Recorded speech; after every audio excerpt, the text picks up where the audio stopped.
അത് കഴിഞ്ഞ ദിവസമല്ല, കഴിഞ്ഞ വർഷം പറഞ്ഞ ഞാൻ. അതെ അതെ, അതിപ്പോഴായിരിക്കും ചിലപ്പോൾ. എനിക്ക് സത്യം പറഞ്ഞ ഒരു രാഷ്ട്രീയമുള്ളൂ, അത് മനുഷ്യത്വമാണ്. അല്ലെങ്കിൽ അതിനകത്ത് ഈ പറഞ്ഞ രാജ്യങ്ങൾ തമ്മിലുള്ള വ്യത്യാസമോ മതം തമ്മിലുള്ള വ്യത്യാസമോ കളർ തമ്മിലുള്ള വ്യത്യാസമോ ഇതൊന്നും എനിക്കറിയില്ല. ഞാൻ ഒരു മനുഷ്യനെ ഇഷ്ടപ്പെടുന്നത് അയാളുടെ ഹൃദയത്തിൽ നിന്ന് ഒരു എനർജി എല്ലാവർക്കും പുറപ്പെടുവിക്കുന്നുണ്ടെന്നാണ് ഞാൻ വിശ്വസിക്കുന്നത്. എല്ലാ മനുഷ്യരും ആ എനർജിയെ മാത്രമേ ഞാൻ വിശ്വസിക്കുന്നുള്ളൂ. അല്ലാതെ ഉള്ള വ്യത്യാസങ്ങളൊന്നും എനിക്ക് ബാധകമല്ല. ഇതെൻ്റെ മാത്രം രാഷ്ട്രീയമാണ് കേട്ടോ. അപ്പോൾ ഇതാണ് ശരിയെന്നൊന്നും ഞാൻ ഇതാക്കുന്നില്ല, ഇതാണ് എൻ്റെ രാഷ്ട്രീയം. അപ്പോൾ ഇതിൽ എവിടെയോ കുറേ മനുഷ്യരെ ഇങ്ങനെ കണ്ടുകൊണ്ടിരിക്കുമ്പോഴത്തേക്കും ആ കണ്ട വിഷമത്തിൽ ഞാൻ പറഞ്ഞതാണ്. അതിന് അത്രേ ഉള്ളൂ. അതിനകത്ത് അഭിമാനിക്കാൻ എന്തുമാത്രം ഡയറക്ടേഴ്സാണ് മമ്മൂക്ക വരി വന്നേക്കുന്നത്. ആഷിഖ് കപൂർ, അൻവർ റഷീദ്, അമൽ നീരജ്, അങ്ങനെ ഇഷ്ടം ഇപ്പം എന്തോ ഒത്തിരി പേരുണ്ട്. അന്നേരം ഷെയ്ൻ എന്ന നടനെ എനിക്ക് ഭയങ്കര ഇഷ്ടമുള്ളതാണ്. ഇപ്പം ഇതിനകത്തൊരു വലിയ കോയിൻസിഡൻസ് വെച്ചാൽ ഈ സിനിമയുടെ കഥ പറയുന്ന സമയത്ത് ഷെയ്ൻ എൻ്റെ വീടിൻ്റെ നേരെ എതിർവശത്തായിരുന്നു.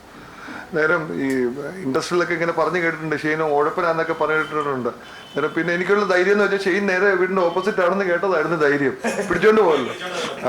പക്ഷെ സിനിമയിൽ വന്നപ്പം എൻ്റെ കൂടെ അഭിനയിച്ച എല്ലാ ആക്ടേഴ്സിനേക്കാളും അല്ലെങ്കിൽ അവരോടൊപ്പം ഇത്ര മര്യാദക്കാരനെ പറ്റിയൊക്കെയാണ് ആൾക്കാർ പറഞ്ഞതെന്നൊക്കെ ഞാൻ പലരോട് ചോദിച്ചിട്ടുണ്ട്.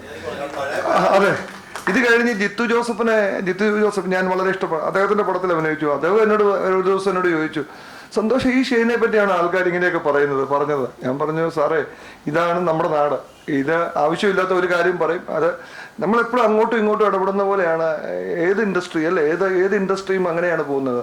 ഞാനിപ്പോൾ നാളെ ഉണ്ണിയോട് മോശമായിട്ട് ഇടപെട്ട ഉണ്ണി എന്നോട് മോശമായിട്ട് ഇടപെടും. തീർച്ചയായിട്ടും ഇതൊരു ലോകം അങ്ങനെയാണ്. കാരണം ആലപ്പുഴ ജിംഖാനയിൽ ഈ പറഞ്ഞ പോലെ ബോക്സിംഗ് ഉണ്ടായിരുന്നില്ല, ഒലക്കയും പിടിച്ചുകൊണ്ട് നടക്കുന്നില്ല. അപ്പോൾ അതിൻ്റെ ചെറിയൊരു വിഷമം ഉണ്ടായിരുന്നു. അപ്പോൾ ഇതിൻ്റെ സംവിധായകൻ ഉണ്ണി ശിവലിംഗം എൻ്റെ അടുത്ത സുഹൃത്തു കൂടിയാണ്.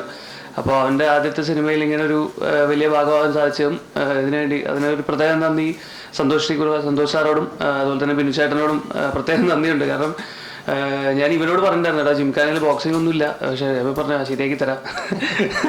അങ്ങനെ ഒരു 2 മാസത്തോളം ഇതിന് കബഡി ട്രെയിനിങ്ങും ഇല്ല, ഇനി നിർത്തി. സിനിമയിലുണ്ട് കബഡി ട്രെയിനിങ്ങും സ്റ്റണ്ടിൻ്റെ ട്രെയിനിങ്ങും ഉണ്ടായിരുന്നു നമ്മളെല്ലാവർക്കും. ഷെയ്ൻ, ശാന്തനു, ഞാൻ, ജക്സൺ, അക്ഷയ്, അങ്ങനെ എല്ലാവർക്കും കൂടെ ഒരു 40 ദിവസത്തോളം ഇതിൻ്റെ ട്രെയിനിങ് ആയിട്ടുണ്ടായിരുന്നു.